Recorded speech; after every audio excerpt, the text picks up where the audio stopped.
At udsætte 2 retvisende pejlinger i kortet. Jeg har pejlet Sjællands Rev Fyr i 80 grader retvisende. Så finder jeg 80 grader ved at sætte min trekanttransportør her, og 80 grader der, og der.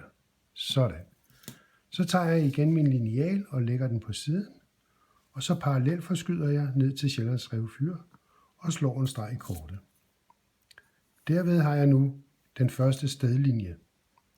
Så har jeg pejlet yderflak i 160 grader. Så det vil sige, at nu finder jeg 160 grader på min trekanttransportør, og det er der og der, sådan der. Og så lægger jeg linealen på siden, og nu parallelt forskyder jeg hen til yderflak, og det er der, og så slår jeg en ny stedlinje der, og det vil sige, at dette er mit observerede sted.